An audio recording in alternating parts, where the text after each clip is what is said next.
1.5 ही साल करने को मिला। 2 साल तो कोरोना में चले गए, 1 साल किसान आंदोलन में चला गया। उस 1.5 साल में जो बात आपके बीच में कही थी, चाहे वो नौजवान को 75% प्राइवेट सेक्टर में रोजगार की गारंटी देने की बात थी, चाहे वो माताओं बहनों को 50% भागीदारी पंचायती राज संस्थाओं में देने की बात थी, चाहे वो बैकवर्ड क्लासेस के लोगों को 8% पंचायती राज संस्थाओं में हिस्सेदारी लेने का मामला था, चाहे 33% आरक्षण राशन को देने की बात थी, चाहे हमारी बच्चियों को स्कूल और कॉलेज जाने पर दिवस बाद जैसी सुविधाएं देने की बात थी, चाहे गरीब हरिजन को 30% आरक्षण का लाभ देने की बात थी, चाहे बैंकों भरने की बात थी। इस तरह की जो भी बातें थी उन्हें कानून बना करके लागू किया होगा। उधर नौजवान दोस्तों, इसलिए हम इस बात को प्रचार नहीं करते। हमारे कार्यकर्ता जो पहले एक शोक कांग्रेस में भारी पड़ता था, इस बार कांग्रेस ही प्रचार करने में हमारे को भारी पड़े। हम अपनी पार्टी के निराशा का माहौल प्रचार ही बढ़ाए, उसके दोबारा हमारा परिवार हो सकता है किसी दूसरे संगठन या किसी पार्टी को लोकसभा में वोट दिए हो।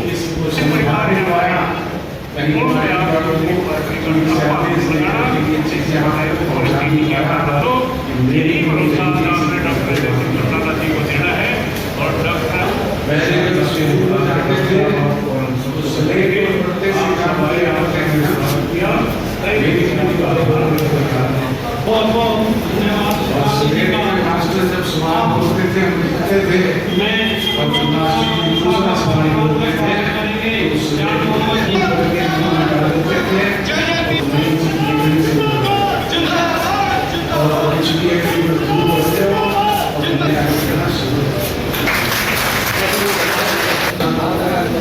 निश्चित तौर पर हार के बाद, चाहे वो हार किसी राजनीतिक दल की हो, चाहे किसी समूह संगठन की हो, चाहे किसी परिवार की हो और चाहे किसी फौज की हो, उसमें निराशा आ जाती है। 3 तरह की स्थिति हार के बाद उत्पन्न होती है। एक तो आदमी कमजोरी महसूस करने लग जाता है, दूसरा दुखी हो जाता है और तीसरा निराश होकर के घर बैठ जाता है, हार मान लेता है। अब ये तीनों तरह की स्थिति आपके सामने है। मैं आप लोगों से पूछना चाहूँगा कि आज आपकी कौन सी स्थिति है, आप लोग भी बता दें कि आज आपकी कौन सी स्थिति है। माता और बहनों कैसी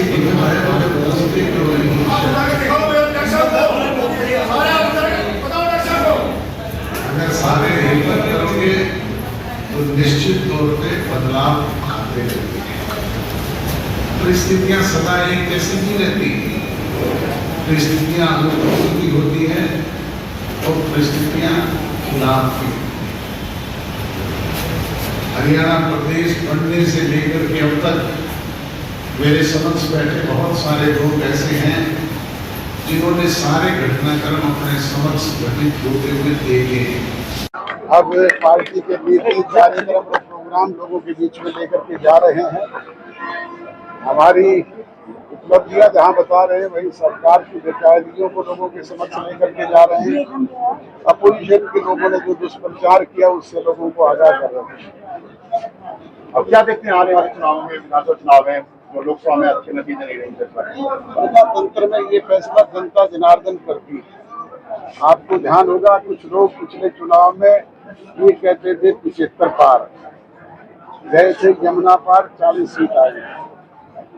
पिछले दिनों टेलीविजन जब हम बोलते थे कुछ लोग छाती ठोक करके कहते थे मोदी की गारंटी है 400 पार। वो 400 पार वाली गारंटी कहाँ गई आप मेरे से बेहतर जानते हैं।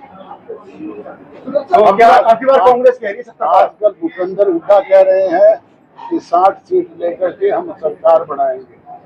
भूपेंद्र सिंह जी हुड्डा से पूछना चाहूंगा, क्या चौधरी रणवीर सिंह का राज है क्या? ये प्रजातंत्र है, फैसला जनता जनार्दन ने करना है। उपेंद्र सिंह की हुड्डा को तो अपन टिकट का भी भरोसा नहीं, वो भी सोनिया गांधी से जाकर के मांग के लानी है।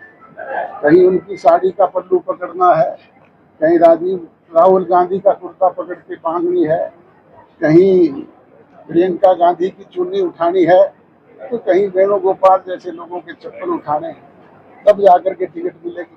छगन साहब, इनेलो और बसपा का गठबंधन हुआ, क्या कहना क्या कहोगे? गठबंधन पहली बार थोड़ा ही हुआ है, पहले भी 3 बार हुआ हुआ। क्या रिजल्ट रहे थे आपको पता है? क्या आपके किसी का गठबंधन करने की सोच रहे हैं?